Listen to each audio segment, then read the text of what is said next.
SVG took off after that, leading from lap 73 and up to 90. He had quite a bit of room between him and Buescher, which they have some history from last year. Shane Van Gisbergen just pulled off a move nobody thought he had in him, and it's shaking up the whole garage. Even the drivers who joked about him earlier aren't laughing anymore. When SVG joined NASCAR full-time this year, nobody doubted what he could do on road courses. The guy matched Jeff Gordon's legendary record for back-to-back road wins and absolutely dominated, winning 5 out of 6 road races this season. On those twisty tracks, he's simply untouchable. But here's where things got interesting. Ovals were supposed to be his downfall, his weakness, his kryptonite, and in NASCAR, that's a massive problem. Out of 36 races each season, only 6 are road courses. That means 30 oval races. If Shane couldn't crack the oval code, he'd only be competitive for 6 races a year. That's what everyone predicted would happen. But Shane had other plans. After his victory in Mexico City, he made a promise that caught everyone's attention. He told reporters, "I'm not here to run last on the oval either." He wasn't just talking, he meant it. "It will take time, and I'm not trying to force it or get desperate. Just going to keep working and building," he said. And that's exactly what he did. NASCAR making history. Racing in Mexico City. And the first name on the trophy is Shane Van Gisbergen. Hell yeah, buddy. You are such a badass. Let's be honest, the beginning was rough. In his first 14 oval races, Shane averaged a 26th place finish. That's brutal for a 3-time Australian Supercars champion.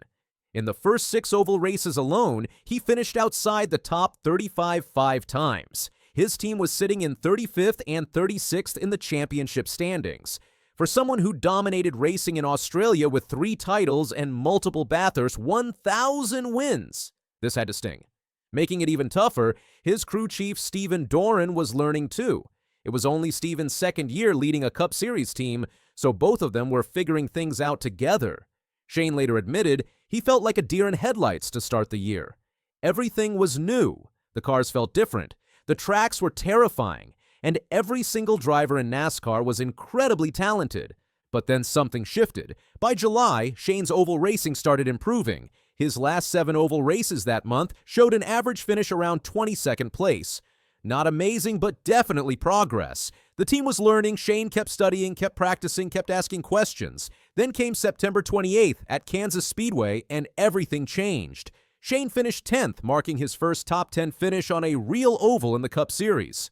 After 30 oval races of struggling, he'd finally broken through. His teammate Ross Chastain noticed. Other drivers noticed. The fans definitely noticed. Here's where the story gets really fun. Bubba Wallace had been watching Shane's progress all season, and earlier in the year, he sent Shane a hilarious text message. He joked, "If you ever outqualify me on an oval, I'm retired." Well, at New Hampshire Motor Speedway, Shane qualified 10th while Bubba qualified 14th. Bubba actually posted their text messages online and wrote, "Old bloke outqualified me. Now I have to retire." He wasn't just joking around either. Bubba genuinely admitted he was more than impressed by SVG's oval growth. And it wasn't just one good race. Shane kept improving. In his last 16 oval races, he averaged 23rd place, 3 spots better than before. He finished 11th at Talladega in October. He got 14th at Martinsville. And the really impressive part, when he went back to Martinsville for the second time, he performed way better than his first race there. He was genuinely learning from every single lap. Shane even broke down what makes oval racing so intense. When a fan posted a video of him racing dangerously close to the wall at Las Vegas, Shane responded with this wild explanation. Still one of the craziest parts of oval racing to me. Send it in at 310 kilometers per hour, missing apex on purpose, heading to the wall, hoping an imaginary grip strip or air pocket is going to save you from hitting it, then hearing the exhaust echo on the wall as it holds you off it. That's the technique called ripping the fence. You drive so close to the wall that air gets trapped between your car and the barrier, creating a cushion that helps you go faster through the turn. It's terrifying. It's dangerous. But Shane was learning to master it. He also talked about the mental challenge of tracks like Las Vegas. You have to go in flat, land in the banking, and then see what the car does. It's pretty eye-opening to tell yourself just to tighten the belts and grow some balls and drive in flat. It's tough, this stuff, and it's just taken me a while to get used to it. By season's end, Shane's accomplishments were remarkable. He won 5 races, made the playoffs, finished 12th in the championship, and won Rookie of the Year at 36 years old. He's the oldest Rookie of the Year since 2011. He also led 312 laps, won 3 stages, grabbed 3 pole positions, and completed almost 93% of all laps. Those are incredible numbers for any driver, let alone a rookie. What surprised Shane most wasn't the competition or the tracks. It was how much he enjoyed racing every single weekend. Back in Australia, he raced different series and different types of cars. But NASCAR is the same thing from February to November with only 1 weekend off. I wasn't sure how I'd find it, and I really liked it. I like the challenges. I like how the tracks vary throughout the year. You're not doing the same thing all the time. I've thoroughly enjoyed myself here, Shane explained. Surprisingly, his favorite tracks became the intermediate ovals, those mile-and-a-half tracks, that type of racing where you can move around, and the high speed that we're doing, those tracks are pretty cool, he said. What makes this story even better is how Shane and Steven built their relationship during the tough times. They weren't angry at each other. They grew together. You go through that frustration, but no one's angry at each other that we have a lot to learn as a team, Shane said. Steven was a pretty new crew chief, and the driver was the problem at that stage. It was all new to me, so I think we kind of built up together. Looking back, Shane couldn't hide his happiness.